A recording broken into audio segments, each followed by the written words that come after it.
अबू हुरैरा रज़ी अल्लाह अन्हु से रिवायत है कि रसूल अकरम सल्लल्लाहु अलैहि वसल्लम ने फरमाया, क़यामत के दिन अल्लाह ताला 3 किस्म के आदमियों से बात नहीं करेगा और ना ही उनके गुनाहों से पाक करेगा, ना ही उनकी तरफ नजर रहमत करेगा और उनको दर्दनाक अजाब होगा। नंबर 1 बूढ़ा होने के बावजूद जिना करने वाला, नंबर 2 झूठ बोलने वाला बादशाह, नंबर 3 तकब्बुर करने वाला फ़कीर। बरिवायत सही मुस्लिम किताबुल ईमान। नाजरीन, हमें चाहिए कि हमेशा सच बोलें और झूठ से बचें। यह थी हमारी आज की वीडियो।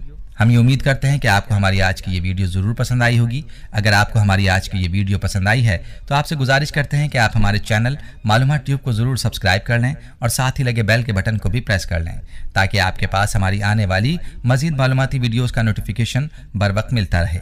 सब्सक्राइब के साथ साथ हमारी वीडियोज़ को लाइक भी करें और अपनी कीमती राय का इजहार कमेंट्स में ज़रूर करें। नाजरीन, हमारे चैनल को इसी तरह से देखते रहिए। हम फिर हाजिर होंगे एक नए टॉपिक के साथ। अल्लाह ताला आपका और हमारा हामी नासिर हो। आमीन।